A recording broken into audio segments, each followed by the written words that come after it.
ওগো তুমি জানো তো আমার কাছ থেকে তোমায় কেউ কেড়ে নিতে পারে না। একটিবার উঠো না, উঠে কথা বলো প্রভু তুমি একটিবার। আমার শীতের সিঁদু কে বা কেড়ে নিল রে আমার বিধবা সাজালে। প্রভু একটুখানি জানান না।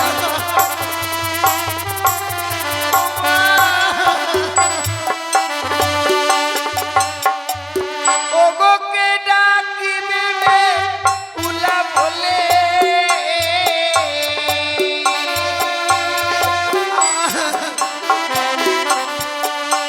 আমায় কে দিবে সান্ত্বনা রে ওই আমার বিধবা সাজালে।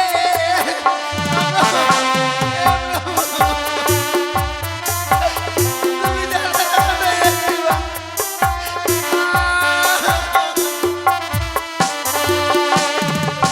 ওগো উঠো উঠো ওগো স্বামী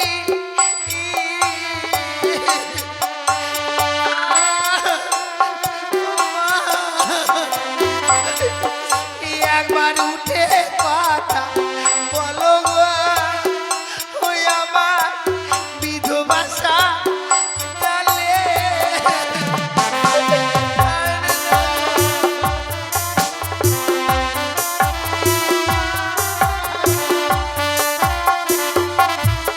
এক এক করে সমস্ত নাচ চলে এসেছি, শুধুমাত্র আসিনি কালিয়া নাগিনী। এই মুহূর্তে আমি কালিয়া নাগিনীকে স্মরণ করব। ওহ বড় বিপদে পড়ে ডাকিরে নাগিনী, এসো দয়া করে রে বড়।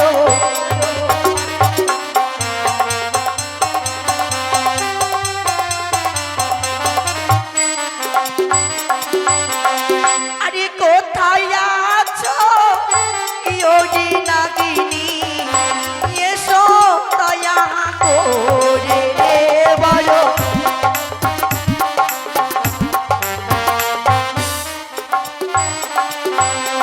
আরে নাগিনী নাগিনী বলি ডাকি যে তোমার রে বড়।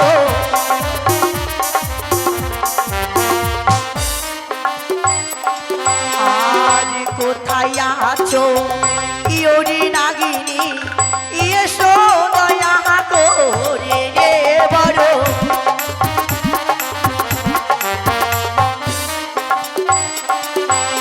নাগিনী নাগিনী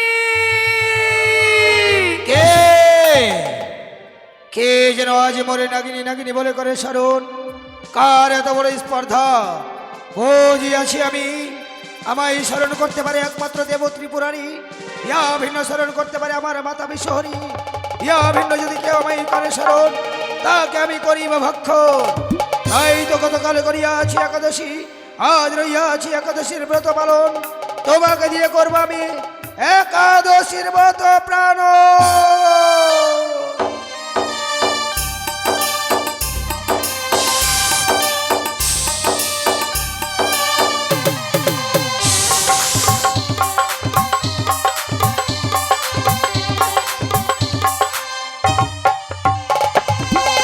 কি মা নাগিনী, তব চরণে প্রণাম হই জননী। আশীর্বাদ করি নাগিনী ওগো তোমার। মা, আজ তব কন্যা জানতে অন্যায় বচন করিয়াছে প্রয়োগ, তাই তো নিজ কন্যাকে নিয়ে করে মরি মার্জনা।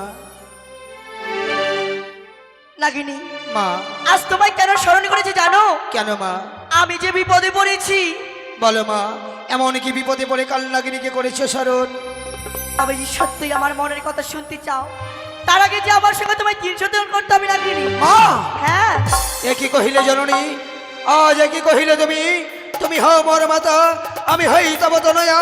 এই বিশ্বের মাঝে কব শুনিয়াছ মাগো মাতা কন্যাই হয় সত্যতা, এ হয় না মা, এ অভিন্ন তুমি আমায় করো আদেশ, তবে আদেশ যে আমি অক্ষরে অক্ষরে না নাগিনী না, আজ যদি আমার সঙ্গে অঙ্গীকার না করো কিছুতেই আমার দুঃখের কথা বলতে পারবো না তোমার সম্মুখে। মা হ্যাঁ জানি না মা, জানি না আজ কেমন চাওয়া পাওয়া রয়েছে তবে মনে, তাই যদি শুনবার পূর্বে আমায় করতে হয় ত্রিসত্য অঙ্গীকার, এসো মা এসো, আমি হাতে হাত রেখে ত্রিসত্য অঙ্গীকারে আবদ্ধ হলাম। বেশ, বলে 1 সত্য 2 সত্য সত্য 3 বার, 1 সত্য 2 সত্য সত্য 3 বার, মাতা যা বলিবি পালিব শতবার। তুমি যাহা বলিবে মাতা আমি পালিব শতবার। বেশ নাগিনী, তুমি এই মুহূর্তে বিলম্ব না করি ছুটে যাও সাঁওতালি পর্বতের হরবাসর ঘরে। লোহার বাসর ঘরে তুমি আছে সীমান দুর্লভ লক্ষিন্দর, হ্যাঁ। তাকে তোমায় দংশন করতে হবে। না নাগিনী না জননী না, এই কঠিন আদেশ তুমি আমায় করো না মা, আমি তোমার এই আদেশটি পালন করতে পারবো না জননী। কিন্তু কেন? ওগো মা, তুমি হয়তো জানো না জননী, আজ মোর স্বামীর 7 বর্ষ হইয়াছিল মৃত্যুর পরিপূরণ, তাই তো আমার স্বামীর আত্মার শান্তির কামনার্থে করেছি আমি একাদশীর ব্রত পালন। আমি কি করে দংশন করবো লক্ষ্মীধরকে মা, আমি যে বড় নিরুপায় জননী, নাগিনী আমি যে বড় নিরুপায়। আজ যদি আমি তোমার একাদশী ব্রত ভঙ্গ করে দিই পারবে ওই লক্ষিন্দরকে দংশন করতে? মা হ্যাঁ। এ কি বলছো তুমি, আজ আমার একাদশীর ব্রত ভঙ্গ করে দেবে? হ্যাঁ তাই যদি দিতে পারো মা, আমি আমি লক্ষ্মীধরকে দংশন করতে পারবো। বেশ, তুমি কিছুক্ষণ দাঁড়াও, তোমার জন্য আমি দুধ কেলা নিয়ে আসি। নাগিনী কিন্তু আজকে আমি দিনে, আজ আমি মায়ের সঙ্গে ত্রিসত্য অঙ্গীকার করে কত বড় ভুল করলাম। ভেবেছিলাম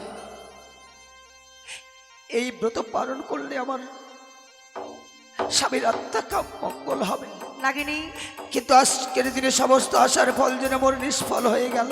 এই নাও। দাও মা। বেশ জননী, তাই বিলম্ব নয়, এই মুহূর্তে নিয়ে চলাম এই সাঁওতালি ভুবন, বেশ দুর্লভ লক্ষ্মীদেরকে আমি করিব দংশন। মামা হংসর এই মুহূর্তে নিয়ে যেন সাঁওতালি পর্বত।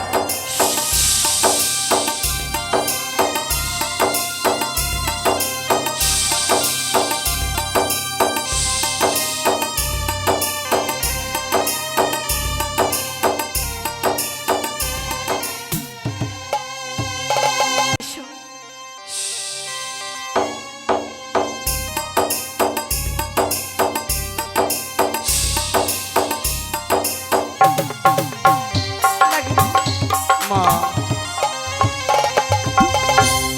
আজ আমি কি করছি নয়ন দর্শন মা, এই যেন লোহার আচির, লোহার প্রাচীর, লোহার বাসর ঘর, কিন্তু কোন পথে প্রবেশ করবো এই বাসরের ভেতর মা? তুমি পথ দেখতে পারছো না নাগিনী? না জননী। বেশ, ঈশানে কোণে চেয়ে দেখো, সুতোর নয় ছিদ্র রয়েছি, সে ছিদ্র চুন দিয়ে বন্ধ করো, সেখানে প্রবেশ করে বাসরের ভিতর। এ কি কহিলে মা?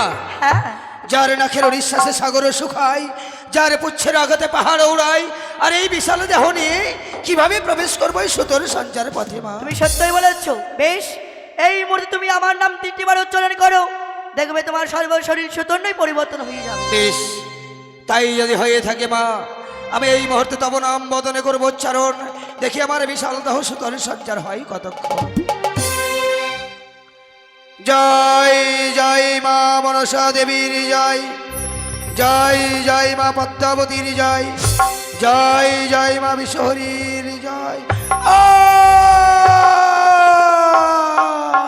একই জননী, নাগিনী আজ দেখতে দেখতে বিশাল দেহ সুতোর সঞ্চার হয়ে গেল মা, কিন্তু যে আমি বড় নিস্তেজ হয়ে গেলাম, আমার যে বিন্দু মাত্র তেজ নেই, আমি নিস্তেজ অঙ্গ নিয়ে কিভাবে প্রবেশ করবো বাসর ঘরে জননী? বেশ নাগিনী, পুনরায় তোমার শক্তি আমি আবার ফিরিয়ে দিলাম তোমার শরীরে।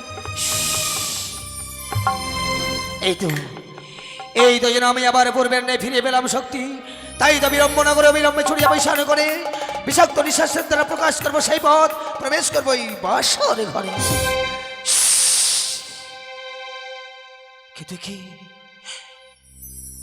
কি অপরূপ হেরির নয়নে, আহারে তারা যেন যুগলে শয়ন করে আছে স্বর্ণ পালঙ্কে, দেখে যেন মনে হয় স্বয়ং স্বর্গ হতে নেমে এসেছে গোলক বিহারী হরিনারায়ণ। তাদের বদন পানে চেয়ে যে আমার বড় মায়া হয়। আমি কেন আজকের দিনে মায়ের সঙ্গে ত্রিসত্য অঙ্গীকার করেছিলাম? কেননা আমিও তো মা, আমিও তো নারী। আমি মা হয়ে মায়ের কোল আমি কি করে শূন্য করে দিই? নারী হয়ে আগে নারীর সীমন্তের সিঁদুর কি করে মুছে দিই? না না, আমার মায়ের অজান্তে আমি লক্ষিন্দরকে প্রাণ ভরে ডাকবো। যদি লক্ষিন্দর আমার ডাকে সাড়া দেয়, আমি এই বাসার ঘর থেকে চলে যাব। আমি লক্ষিন্দরকে দংশন করব না। লখাই, লখাই, লখাই রে, একটি বার জেগে ওঠ, একটি বার জেগে ওঠ লখাই। আজ যে কাল নাগিনী বাসার ঘরে প্রবেশ করেছে শুধুমাত্র তোর ভবনীলা সাঙ্গ করে দেওয়ার জন্য। একটি বার জেগে ওঠ। ও বাছা মরি জাগো,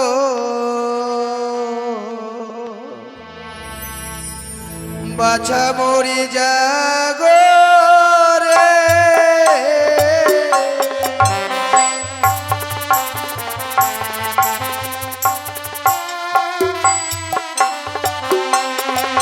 ওরে জাগো জাগো ওরে লখা,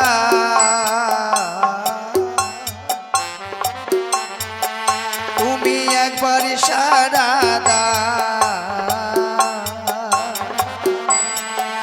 ওই না সোনার পালঙ্কে তুমি কতই নিদ্রা যাও বাছা মরি।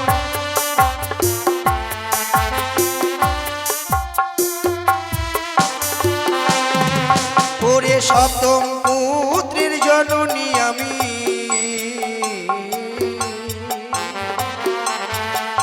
আমি থাকি ত্রিভুবনে। ওরে কমল অঙ্গিতে তোমায় দংশিব কেমনে বাছা মরি।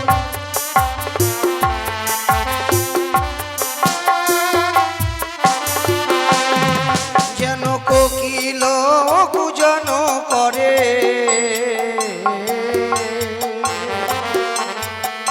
ওরে গুঞ্জনে ভ্রম, আজ নিশি অবসান হলো উদিত ভাস করে বাছা মরি।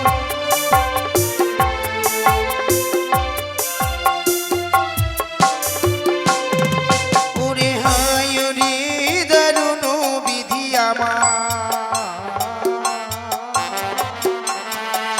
আমারে ছিল কপালে। ওগো কেন বিধি সর্বকুলে জন্ম দিয়েছিলে বাছা মরি। লখাই, লখাই, লখাই যেন আমার ডাকে সাড়া দেয় না গো। লখাই যেন মায়ের মায়া নিদ্রায় নিদ্রাচ্ছন্ন হয়ে গেছে। লখাইয়ের কান দুটো যেন বধির হয়ে গেছে। আমার শত শত ডাক যেন লক্ষিন্দরের কর্ণকুহরে পৌঁছায় না। লখাই, এই লখাই, কিন্তু মনে পড়েছে মোহর, মনে পড়েছে আমি মায়ের কাছে করবো ছলনা। ছলনার আশ্রয় গ্রহণ করে আমি ছলনা করে বস্ত্র ঘর থেকে বেরিয়ে যাব। তাই তো এই মুহূর্তে আমি মায়ের শরণাপন্ন হব। মা,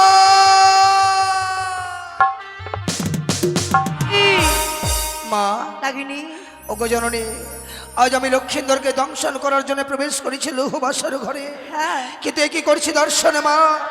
লক্ষিন্দর নিষ্পাপ, আমি নিষ্পাপ অঙ্গে লক্ষিন্দরকে কি করেছ বল মারবো জননী?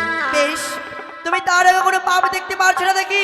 দংশন করতে পারবে না নাকি? না মা। বেশ, চেয়ে দেখো, লক্ষিন্দর মস্তকের উপর রয়েছে তৈলপ্রদীপ। হ্যাঁ, সেই তৈলপ্রদীপ তুমি এক নিঃশ্বাসে নিভিয়ে দাও। ওই তৈলপ্রদীপ তুমি গরম ঘি তার অঙ্গে ছিটিয়ে দাও। দেখতে পারবি তোর সর্বই অঙ্গে পাও। বেশ মা, তাই যদি হয় এই মুহূর্তে আমি উক্ত প্রদীপের তেল ছিটিয়ে দেবো লক্ষিন্দরের রঙে। দেখি লক্ষিন্দরের রঙ পাপে জরাজীর্ণ হয় কিনা। কি আজ দেখতে দেখতে যেন লক্ষিন্দরের সর্বাঙ্গ পাপে জরাজীর্ণ হয়ে গেল। কিন্তু মা, নাগিনী, লক্ষিন্দর তো আমার কোনো অপরাধ করেনি। আমি তো নিরপরাধীকে কখনোই ছবল মারতে পারি না। বেশ নাগিনী, লক্ষিন্দর এই বাম পদস্থলে তুমি ছত্র ধারণ করে থাকো। লক্ষিন্দর যখনই করবে তোমার মস্তকে পদাঘাত, লক্ষিন্দরকে করিবে আঘাত। বেশ মা, তাই হবে জননী। এই মুহূর্তে আমি লক্ষিন্দরের বাম পদস্থলে ছত্র ধারণ করি রইলাম। তাই তো এই মুহূর্তে আমার শরীরে ময়লা হইতে এক মশা সৃষ্টি করে দিলাম। সে মশা আমি ছেড়ে দিলাম ওই লক্ষিন্দরের অঙ্গে। ও রে নরধাম নরকের কীট, সাধারণ মানব হয়ে নাগিনীর মস্তকে করিস পদাঘাত। এত পরিস্পর্ধা তোর, রক্ষা নেই তোর, রক্ষা নেই। সহ্য কর, সহ্য কর নাগিনীর বিষাক্ত বিষের জ্বালা। সাক্ষী থেকো চন্দ্র সূর্য, সাক্ষী থেকো গ্রহ তারা, সাক্ষী থেকো আকাশ বাতাস, সাক্ষী থেকো বনের পশু পাখি, সাক্ষী থেকো 33 কোটি দেবগণ। সকলকে সাক্ষী রেখে এই লৌহ বাসর ঘরে লক্ষিন্দরকে করিলাম দগ্ধ।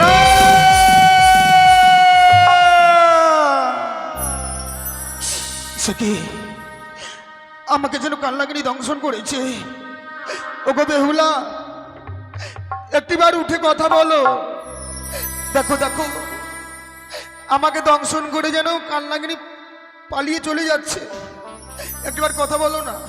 ওগো, একটিবার কথা বলো। তবে কি তুমি নিদ্রায় মগ্ন হয়ে পড়েছো? তুমি না আমাকে বলেছিলে সারাটি নিশি আমরা জেগে থাকবো, তবে কেন ঘুমিয়ে পড়েছো? একটিবার কথা বলো না বেহুলা, কথা বলো না। তুমি ঘুমোতে পারো না, একটিবার কথা বলো, কথা বলো। ওই নাই উঠো বলি জ্বালাওয়ালো,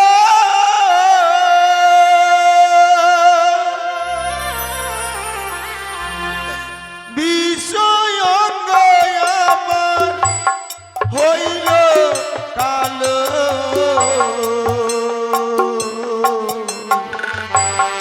একেবারে উঠে দিয়ে কথা তুমি বলো গো। একেবারে উঠে দিয়ে কথা তুমি বলো গো।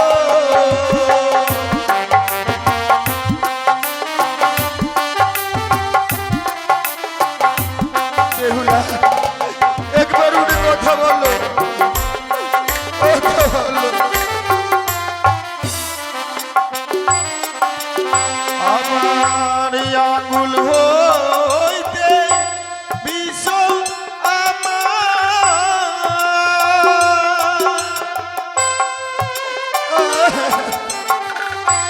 কমরে উঠিল গো। বিষের জ্বালা পিয়ে সহিতে না পারি গো। বিষের জ্বালা পিয়ে সহিতে না পারি গো। বেহুলা, কথা বলো, কথা বলো।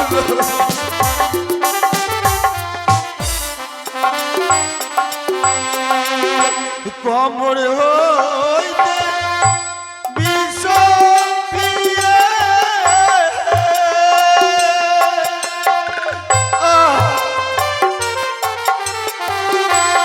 গলাতে উঠিল গো।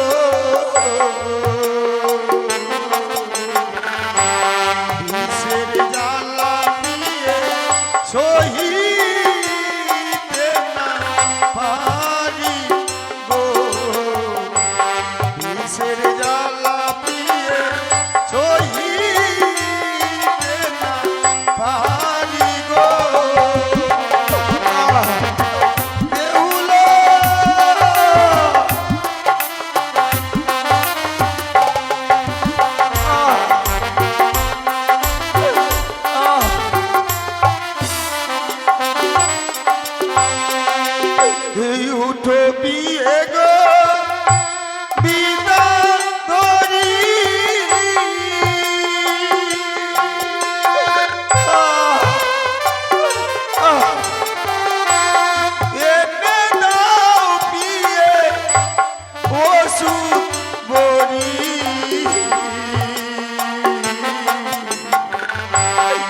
ওষুধ খেলে পিয়ে যদি প্রাণে বাঁচি গো,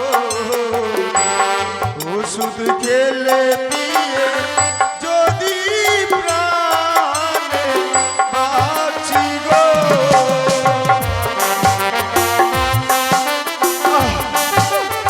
বেহুলা, ওই একেবারে কথা বলো, কথা বলো।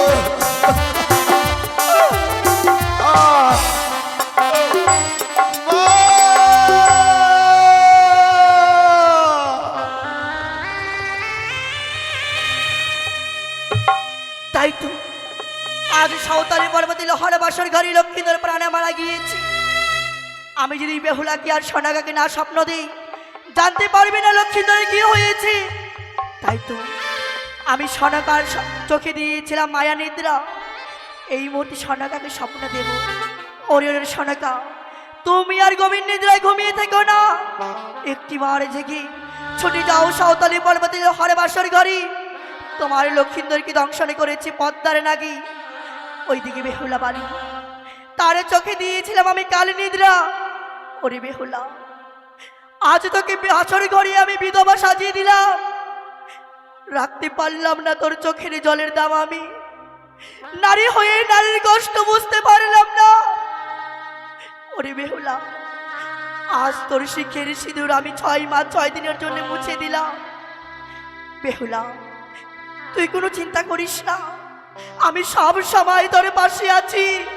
তাই বেহুলা, তুমি আর কাল নিদ্রায় ঘুমিয়ে থেকো না, একটিবার উঠে দেখো তোমার স্বামীকে দংশন করেছে পদ্মার নাগে। না সে কি, আজ আমি একই স্বপ্ন দেখলাম ঠাকুর। এই বাসর ঘরে আমার স্বামীকে ওই পদ্মার কালিয়া নাগিনী দংশন করেছে। না না না না, কেন মিছে এমন ভয়ঙ্কর স্বপ্ন দেখলাম? সে কি ঠাকুর, সারা বাসর ঘর যেন অন্ধকার হয়ে গেছে। যে বাসর ঘরে প্রদীপে জ্বালিয়ে রেখেছিলাম, সে প্রদীপখানা নিভে গেছে কেন?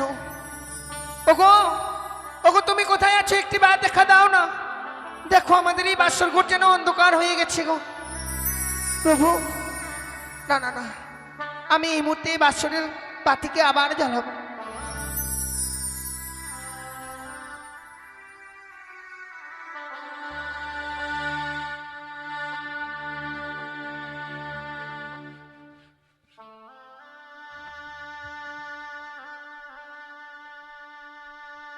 ওরে নিভিল বাসরের বাতি,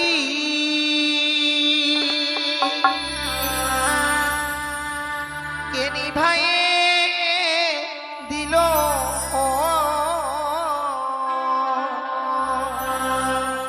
ওরে মানিক রতন বাতি আমার কে হরিয়ারে নিল? বাতি জ্বলিয়া না জ্বলিছে গো।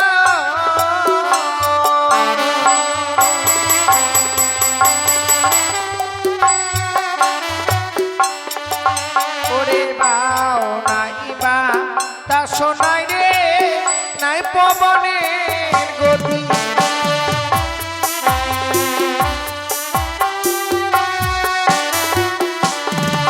তবে কেমনেরি ভিল আমার মানিক রতন বাতি।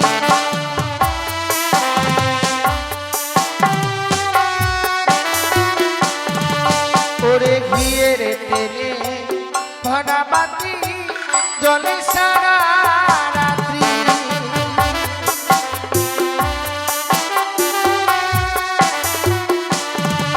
তবে কেমনেরি ভিল আমার মানিক রতন বাতি।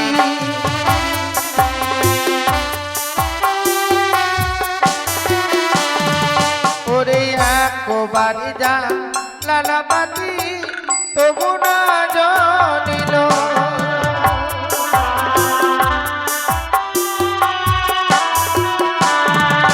ওরে দুইবার যা লালা বাতি তবু না জানিল।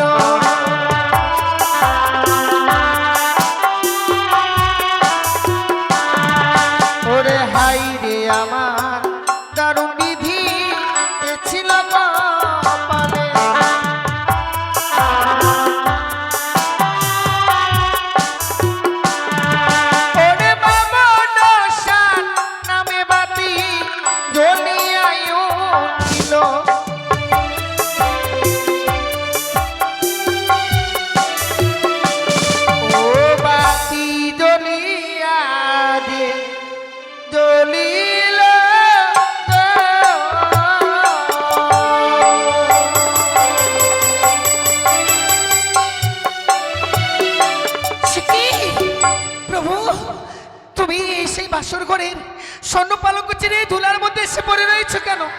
প্রভু, কি হয়েছে তোমার? কেন এভাবে তুমি স্বর্ণ পালঙ্ক ছেড়ে ধুলার মধ্যে এসে পড়ে রয়েছো? ওগো বলো না, কি হয়েছে? কেন তুমি আমার সঙ্গে কথা বলছো না? ওগো প্রভু, একটিবার কথা বলো না, কি হয়েছে তোমার? ওগো, আচ্ছা আমি অমঙ্গলের স্বপ্ন দেখেছি গো। এই বাসর ঘরে তোমাকে নাকি ওই পদ্মার কালিয়া নাগিনী দংশন করেছে। একটিবার উঠে কথা বলো না। প্রভু, তুমি একটিবার সাড়া দাও, একটিবার সাড়া দাও। কি হয়েছে বলো না? কেন তোমার সর্বাঙ্গ শীতল হয়ে গেছে? ওগো, তবে কি সত্যি তোমায় সত্যি ওই সর্পে দংশন করেছে? এই একটিবার কথা বলো না। প্রভু, কথা বলো না।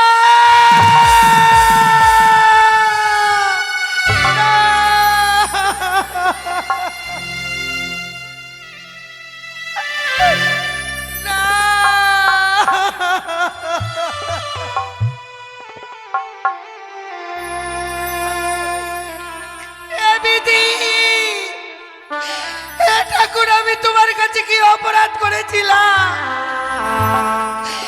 কেন তুমি আমার স্বামীকে কেড়ে নিলে গো? কেন তুমি আমার এই শিবন্তীর সিঁদুর মুছে দিলে? ওগো, তুমি জানো তো আমার কাছ থেকে তোমায় কেউ কেড়ে নিতে পারে না। একটিবার উঠো না, উঠে কথা বলো প্রভু, তুমি একটিবার। আমার শীতের সিঁদুর কে বা কেড়ে নিল রে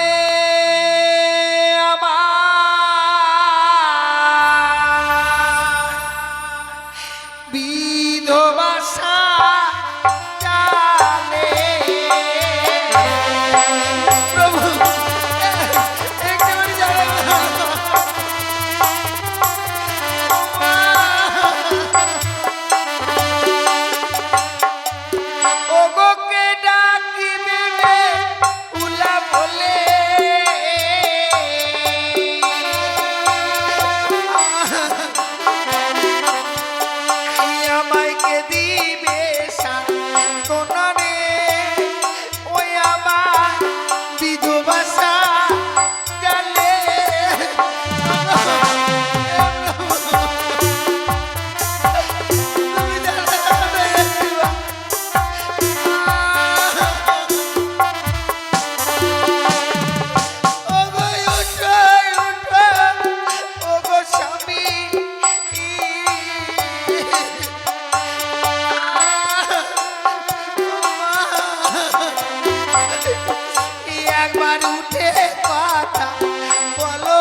স্বামী আর নেই মা।